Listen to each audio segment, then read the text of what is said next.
What's up, guys? Welcome back. My name is Shun, and today... Oh, who loves the flow of this? Sure. The emotion, the power, then it just explodes. Okay. What's up, guys? Welcome back. My name is Shun, and today I'm going to be talking about my experience at the Dreamcatcher concert in Paris at Le Zénith. Yeah, guys, I'm back. This time with a little bit of a different video. Normally, when I go to concerts or the sort, I do, well, just a little bit of, a very tiny bit of vlogging. Last time when I went to Luna, I didn't really do a vlog, but I still haven't actually edited that video as I'm recording this. So I'm not sure how that's going to be turning out, if I'm going to be adding more voiceover like I'm doing right here or any additional comments, but this will be my first time trying to do it like this. I was suggested by one of you guys to just, you know, come with a little recap or review of the concert here after the fact. It is a bit late. It's like a month since I went to the concert, but I thought better late than never, right? You guys know what I mean. But I have a couple of talking points. I haven't really planned anything out from the beginning. I only have on my screen the set list and 5 themes to divide this into. So I will begin with something that doesn't necessarily have anything to do with the actual concert, but that is the accommodation I chose.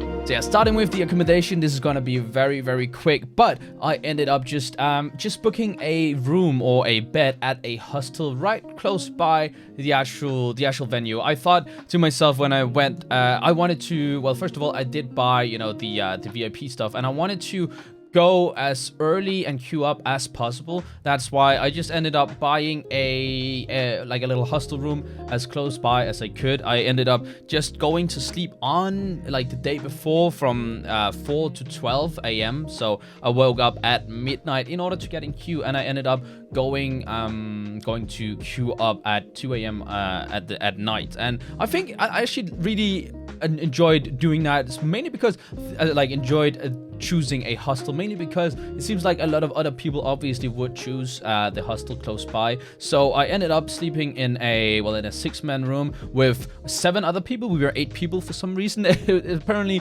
another group came. There were six people. They wanted to have that room, but we were already 2 other people that had been given that room, so they just decided they would be sleeping together in some of the beds. So I didn't really mind that. But I found out when I woke up there at midnight in order to, you know, take a shower and get ready and queue up early, found out all of those people, the 7 others that were at the room or in the room, also were there for Dreamcatcher. So I thought that was a pretty big stroke of luck for me, not gonna lie, especially as I thought, well, we will get in on the queuing in a little bit, but I thought the queuing would be, you know, for me from midnight until the concert start. So I was very happy that I met other people, and I ended up queuing and just being with them all day long. So that was pretty fun. Got to meet a couple of new people, which, I don't know, that's one of the things I absolutely love about going to these events, concerts and stuff alone. So far, all of the things I've gone to alone have been, well, I've just been meeting a lot of really cool people. So that's really nice. We then went at 2 a.m. to Le Zénith, what's it called? Le Zénith de Villeta or something along those lines. We went to the place in order to queue up, and well, I guess this is where we changed from accommodation to queuing. I think for me personally, the queuing process was actually really nice because they had a numbering system. Normally, this is actually, I wouldn't say it's the first time they had a numbering system. They did so in Berlin as well. But in Berlin, I was still standing in the queue all day long until they only had like an hour in between, in which I wasn't in the queue, where I got a little bit to eat. But here, they actually did such that anyone who arrived before 8 a.m., we were put into like a little bit of a cage outside of the venue, and then we all got a number. We went to check in and got a number each. I ended up getting 115, which was very high, even though I came at 2 a.m. I asked some of my friends that got barrier spots at some of the other concerts, and they told me they went there at like I think it was like half 4:30, like 3:30 or something along those lines, and they got like they got barrier, right? So I was a bit sad about that, but that is what it is. The whole queuing thing, the numbering system was really nice, because then at 8 a.m. Once they had confirmed that everyone had been within that cage for all of those hours, we were actually allowed to go back to our hostels to rest up for the concert. The crazy stuff is that because like it was basically the official French Insomnia fandom that stood for this whole queuing, and some of the two main ones that stood for this queuing system, they'd been there for I think it was around 40 hours or something, because they had to be there from the beginning in order to pass out the numbers. So props to them for staying there all that time. But it was very, very nice, because then I got to go home and sleep for 6 hours, and then I got a little bit of food, and I was able to go back to the venue all rested up, which I thought was really nice. I like that idea. I feel like if I'd known there was a numbering system and a queuing system, I would have gone even earlier than 2 a.m. I would probably have been there already from, I don't know, 11 or 10 p.m. the day before. That's just my personal opinion, but I guess maybe they already knew the ones that, I don't know. I don't know where the info was about the numbering system, but good on them for doing a good numbering system. It was also really well respected by everyone there, so when we arrived, we were let in front of everyone. It was very easy to go through. That brings me on to the next part, which is the venue. The venue was really nice. The everyone who was behind the venue, obviously it was the fandom or the fan club that actually did the whole queuing system. But the venue itself, Le Ceneve, were really good at accommodating this queuing system. So they were there. All the security were basically just security for the whole queuing system, which I don't know, I thought that was really nice, but it was very well done by the venue to be able to allow a queuing system and numbering system such that people could get rest. It also very much limits the amount of people that faint at a concert. From all the concerts I've been to, there have been so many people that fainted at the concert and had to be carried out. I didn't see a single person that actually fainted at this concert, but I may have been wrong, but I was up front, and normally that's where they pull people out. But that was really, really cool. I really like the fact that, or maybe there was one person or something, but it was very little amount of people that actually got hurt or got injured. So props to that. I guess the venue in itself also had really good acoustics, at least from where I was standing. I was right up front, and it seems like they very much focused on having the backside, the side that is the furthest away from the concert, the one that is right in front, wasn't that far away. It was kind of more square than elongated. So I think that's a really good idea. I like that idea, because then those seats are basically the best seats in a way, because they are straight in front and they are also closer by than what they usually are when you have a concert at a stadium of some sort. But yeah, overall a really good venue. I can definitely recommend it, and get a standing ticket. I think it's a really good place. They also did divide it up into VIP and non-VIP. It's not always they do that. Sometimes it's just early entrance and it's not divided up. So I'm happy it was divided up. Now to the main part of this whole thing is obviously the concert, and that's why I have right here the whole set list in front of me, because I'm gonna be honest, I couldn't remember all of the songs, especially because some of the songs I haven't actually listened to. They started off very, very well with their two most recent songs, Vision and Maison, went into Because. They then had Red Sun. A lot of these songs obviously I do know. Red Sun, do I know that song? Was that part of the most recent album? I don't actually remember, but we got a lot of the songs from the two Apocalypse albums, which was nice. But we did also get a lot of songs that I was not familiar with. Like in the encore, we got Over the Sky and New Days. Over the Sky I only just recently reacted to over here on the YouTube, and we also kind of got all of the solo songs. I thought we were gonna get full solo songs from some of the members, but no, we got I don't know, it was I'm not sure how to, it was a little bit of an intermission where they all sat down and each of them in turn just pulled a random name that was pulled out, and then they had to perform just a little snippet of their song. And we even had a little part where Jiu and Handong, which was really cool for me because Handong is my bias, they also performed an extra bit, which was Suez No Dot. So that was really cool. They really went all out for that. I absolutely love that. There's something about these girls when they are on stage. They are incredible. They are going all out in the whole seductive mode, which is incredible. It's to the point where you kind of get stuck with your jaw open, if you guys know what I mean. And it was incredible.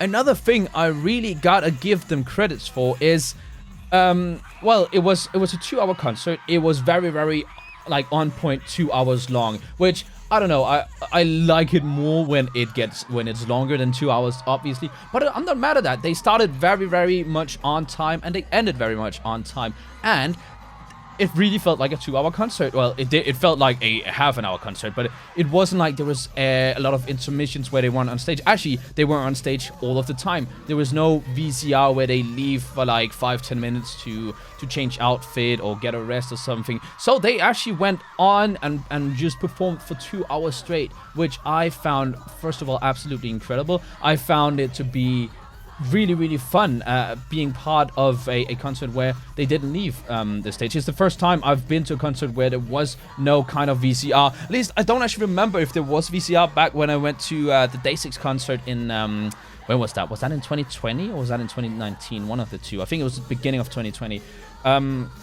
But it was incredible to see them, and I like the idea. Apparently, they then used a different outfit for each stop instead of using like the same outfits for every stop, but like 4 different outfits over the course of a concert. So I think that was a really good idea. I props to them for being on stage for 2 hours. Obviously, they were way before the encore, right? But other than that, they were really, really incredible. Their energy on stage is incredible, and I think at this point is probably my favorite of all of the concerts I've been to, just because of the energy, not only from them, but also from, you know, the fans and everything. I guess it's also because it is rock, right? You are gonna get a little bit more of this energy at a concert. It is a bit more rock-based, just like I feel like it was kind of reminiscent for me of back when I went exactly to the Day6 concert, but it was incredible. A really, really good way of, they were really, really good at just bringing this energy out to the people. They wanted us to sing with them. I feel like, well, to be fair, a lot of artists do that when on stage,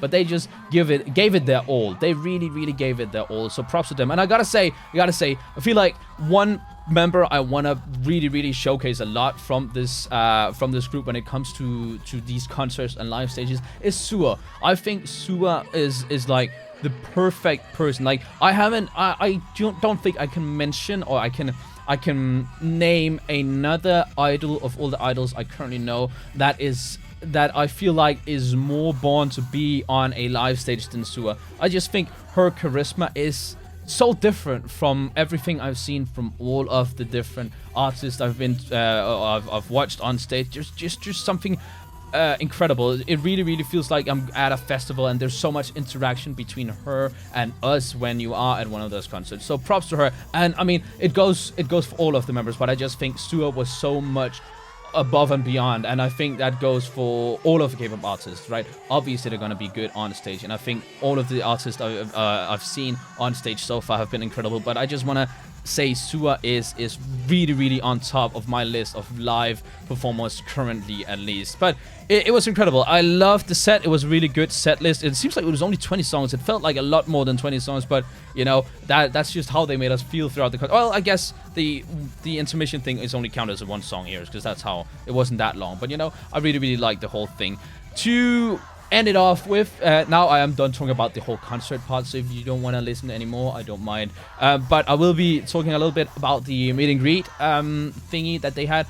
Obviously, My Music Taste had their own meet and greet thing for all other stops than Paris, and I'm a bit sad about that. If I'd known that beforehand, I would have tried to go to the one in London. Obviously, as I was just returning from Canada, it was very hard for me to go to any other stop than Paris. Paris was the only one that fit my schedule, because I returned home 2 days before this concert. So that's when I arrived home in Denmark, and it was kind of hard to then, like, I returned to Denmark the day before they would be performing in London. So I wouldn't be able to get to that concert in time, most likely.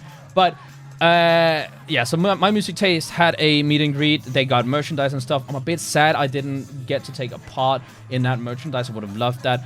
That being said, we didn't have to pay that extra sum of money. It was included in our ticket in Paris if you wanted to go to the meet and greet. The meet and greet was only a high wave, and I gotta say, First of all, I already think high touch is a bit overrated. I don't mind it. I've been to high touch all the times I've been to a concert where it was possible, outside of the Blackpink concert, because that was way too expensive. But high wave felt very, very weird, especially because they were standing behind these big plastic screens and everything. We didn't have to put on masks though, which I think was fine. I thought it was weird to begin with that My Music Taste wanted people to have masks on, even though they were like 5 meters away from the artist. It was also very, very quick. Like, it was quicker than when you have a little high touch moment.